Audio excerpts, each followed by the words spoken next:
and subscribe. So today we are going to be talking about Deontay the Bronze Bomber Wilder, and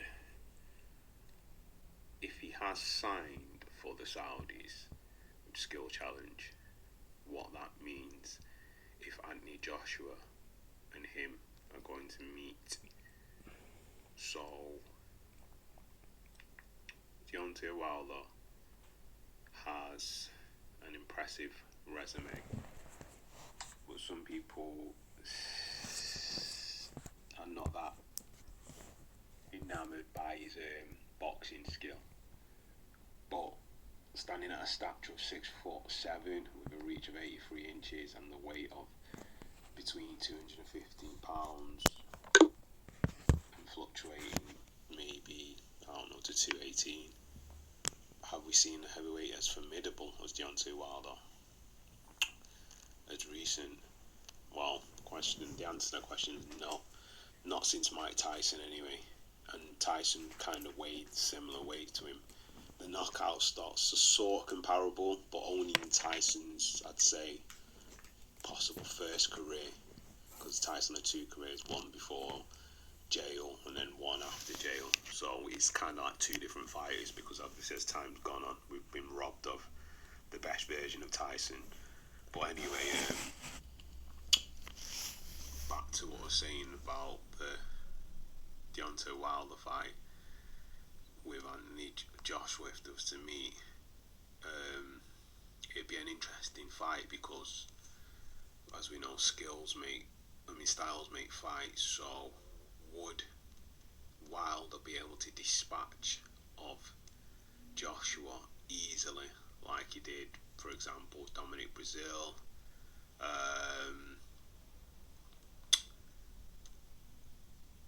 Juan Duapas, Artur Spilker, Bermers Deverne, and the list of other people that he's knocked out. Now, most people will say Joshua gets wiped out easy, but it's not as simple as that, because we know Joshua can box. He can also brawl. He can also fight on the inside, and he can also counterpunch as well. And now that obviously he's lost a few times and he's been knocked out in one of those losses, he's also lost going the distance twice against Usyk.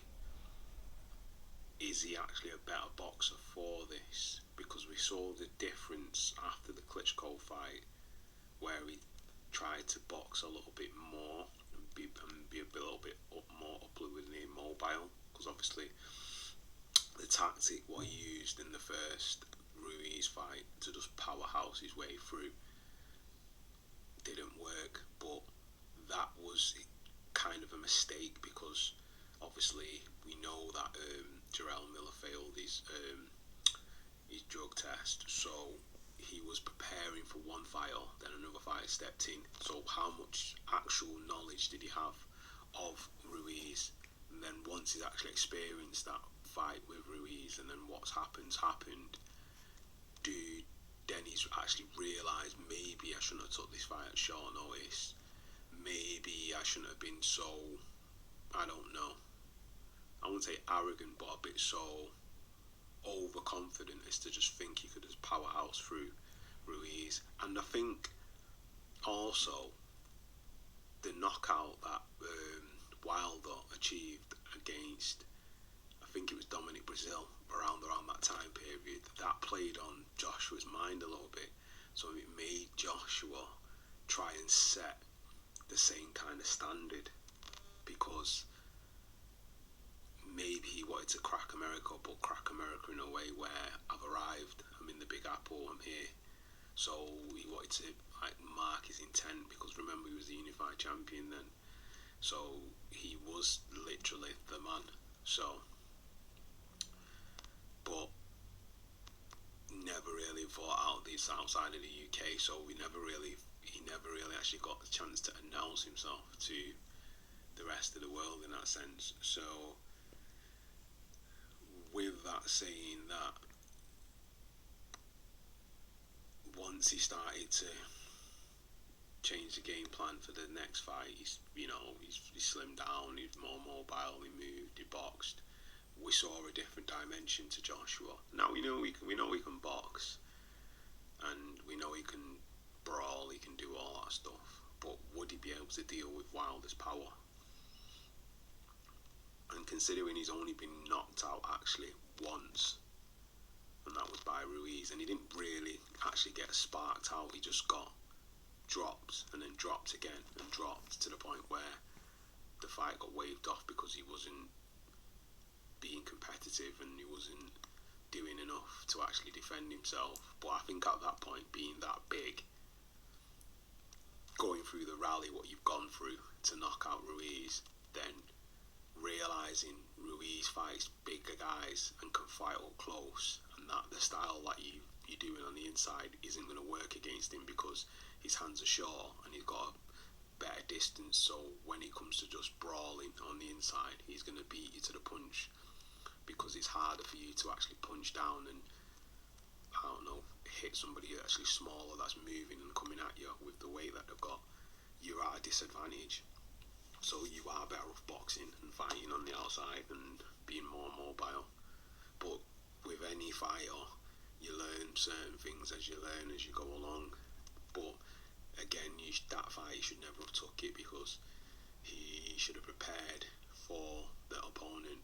And I think he let Eddie Hearn rush him, like Eddie Hearn's done since he fought Charles Martin, rush him into the decision because it's all about the dough.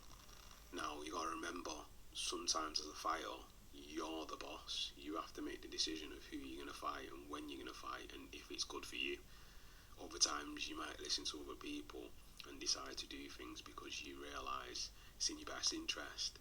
But maybe now that you've learned what you've learned and you fought who you fought and you've got to where you've got to and you've had the losses to Usyk, you can kind of do what you want and kind of project your career in the right direction and not actually get swayed so easily and get drawn into things where it's just about money. Because sometimes boxing's about being smart. I don't care what people say, yeah, you fight everyone and this, that, and you throwback fighter. Styles make fights, so if you know someone's going to be, I don't know, the wrong fit for you or you're not ready for them, why not wait? Why not gain more experience and then go into the fight? What's wrong with that? It's not that you're scared of the person, it's just that you respect that you may not have the tools to be equipped to beat that person at that moment in time. Maybe it's experience, maybe it's time, maybe it's boxing skill, maybe it's people that fought, they might be on a higher level than you, they might have a better IQ. But the point I'm trying to make is people are writing Joshua off because of the losses, and in the same respect people are just saying that Wilder's going to knock him out because of the power. But surely boxing's got to play its part in this, because I don't care what anyone says, Wilder can box. He just doesn't really choose to box because he's got what he's got and he uses the tools what he's got to win. That's how he fights.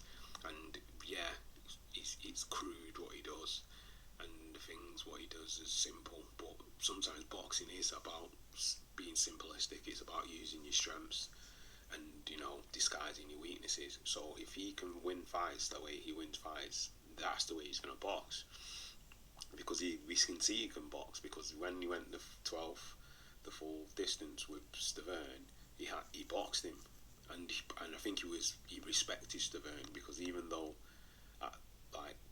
probably more than halfway through the fight he realised he'd beat this guy, he still respected that he was a champion and that he may have power and he may actually be able to catch him and knock him out. So he got Stavern in trouble a few times in that fight, but he didn't actually clean his clock and knock him out. So it just goes to show, if he respects the opponent and the opponent has skill, regardless of if he thinks he can knock him out, it's not always as simple as that, as we saw in the Fury fight, the first Fury fight. So to answer the question, would Wilder win? It's possible, but it depends on which Joshua turns up. If Joshua turns up and boxes and then dismantles Wilder, bit by bit and then takes his gas and then just breaks him down, there's more of a higher probability that Joshua will win the fight because he's a better boxer, he's got better defense, he's got better footwork, and he's got better combination punches. But if Joshua gets hit with power and the precision of Wilder and he gets dropped, I think what will end up happening is instinctively and PTSD wise, he would actually become gun shy, and then once he got hit again, if he managed to survive an onslaught of Wilder, because we know Wilder likes to finish you once he has his chance, I don't think he'll be able to recover from that. That's the thing. But if he has the boxing ability and skill to get out of the way and move and not get hit concussively like in flush shots, then there is a chance that going later on into the rounds, because what Joshua can go later rounds, he probably would have better stamina if he's not too big than Wilder and be more mobile than Wilder and probably be able to take him in the later rounds. So it's a case of Wilder gets in first and cleans his clock quickly, he can knock him out in the early rounds. If not, if it goes later, even though Wilder is still dangerous up until that point, if Joshua manhandles him and tires him out, he can break him down and possibly win by knockout. So it's two contrasting aspects of the fight, but it would still be interesting to see. But it's not a simple thing as Wilder will just knock him out. So that probably would be the overall best conclusion and judgment of the fight. So that's just my thoughts and opinions. So if you like that content and you tell me what you think, like, comment and subscribe. And I must stress again, please like,